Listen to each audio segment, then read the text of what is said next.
Good morning, y'all. So I posted up a video and some pictures yesterday of the bolsters that I got attached on some of these knives, and I had several people hit me up and ask me why I only glue one side on at a time. And I had so many people hit me up that I figured I would just make a quick video to kind of show you guys kind of my technique, my madness. And as a disclaimer, I tell people all the time, my way may not be the right or the wrong way, but it's just the way I do it. It's what works for me. So, and a lot of the stuff I do works out that way. So, let me just start out by, I'll show you what I do here as far as before I put the bolsters on. I relieve the center of the tang, and that helps make sure that everything's going to lay flat, and it gives a space between the scale and the tang for the epoxy to hold on to. And this part's a little rougher, so it's going to hold on a little bit better. So one of the things I always do, so you can see a good shot of that, but when I put bolsters on, I dovetail them, and therein lies my problem. So with the dovetail, you see how that fits down inside, and one thing you want to do is you want to make sure you get this straight, right?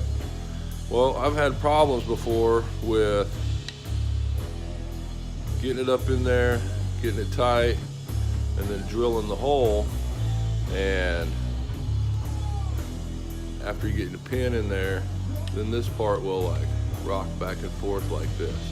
Now I did talk to my good buddy Justin James last night, and he said that, you know, he sticks his on with super glue first, so he's able to drill the hole and then glue everything together.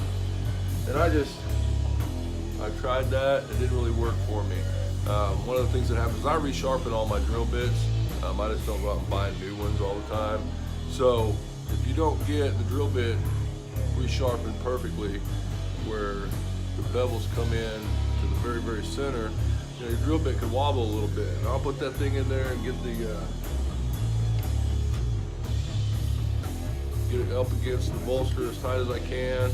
And then as I go to drill, the scale will like wobble back and forth just a tiny bit as I'm drilling it. And then when I put it back together, I put the pin in, I get that little wobble like that again. So to make sure I get it tight, I just put one side on at a time. I push it up in there as tight as I can possibly get it, and clamp it all, glue it, clamp it all together. And then I'll show you here in a second what I do is, then I'm able to drill through the holes in the tang where the pin and the lanyard are going to go through. If I glue both sides on, then I don't know where the holes are. So like this, I'm able to drill through because I can see it. So I've got my drill press all set up to drill out my pin holes. Drill out that 1/8 inch hole right there. I'm going to drill out that 1/4 inch lanyard hole right there. And anytime, I know this is just one easy tip, but anytime you're drilling something, especially if it's a brittle kind of material like kieranite, or you know, if you're using something like bone, but just about anything, wood will do the same thing. But I always use a backer so that you put your scale on a piece of wood, and that way when the drill bit goes through this piece of wood, it won't blow out the other side. So I'm going to drill through this.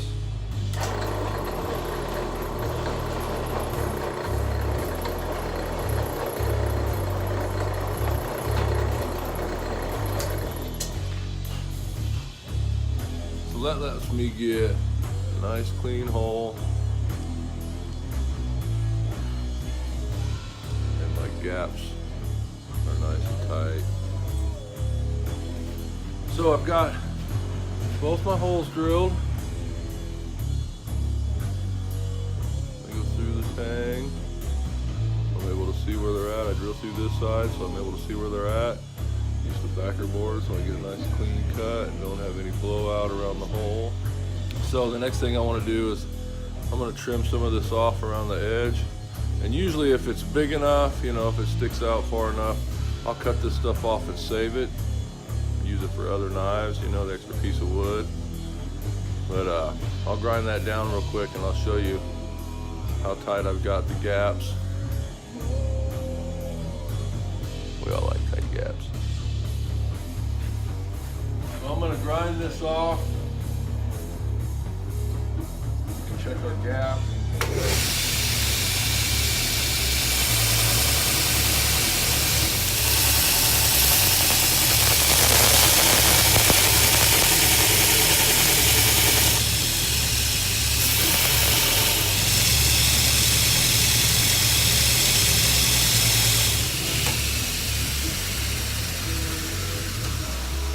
So now I've got the scale profiled down. Now I've got the top and the bottom tight. You got it profiled. Now right now it is still, you see the scale sticks up higher than the bolster. And I'll get to that here in just a minute.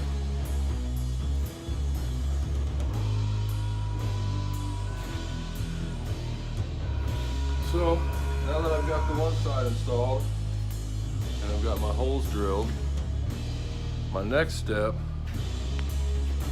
will be to glue on the other side. Make sure my gaps are tight on my bolster, and I'll glue that up and clamp it all together. And then I'll be able to drill through this side so I can see where my holes are, and then I'll have holes all the way through. And then the next thing I'll do after I get that all done is I'll profile this side and get the holes drilled, do all that stuff. And then what I do is I'll actually shape it down to where the handle and the bolster are even and there's not this step right here. You get everything close to finished size. And then I'll put pins in. And I glue the pins in, and then I peen them. I always use a mechanical hold to hold my, crank this up. But I always use pins to do a mechanical hold to make sure the handle's gonna stay on. The epoxy just keeps moisture out so that the moisture can't get behind the scale and the tang and rust your tang. So if you have any questions, give me a shout. Check out my website, Knives Made by Nick. Instagram, Knives Made by Nick. Facebook, Knives Made by Nick. And if you don't, check out Danger Dan's Talk Shop with Danger Danimal on Instagram. He does a chopper podcast. I do a music segment on there. We got a new one out today. It's Wednesday, October something. No. Yeah, November. It's after Thanksgiving. Anyway, check out DangerDansTalkShop.com, KnivesMadeByNick.com, and I appreciate it. If you have any questions or anything, give me a shout.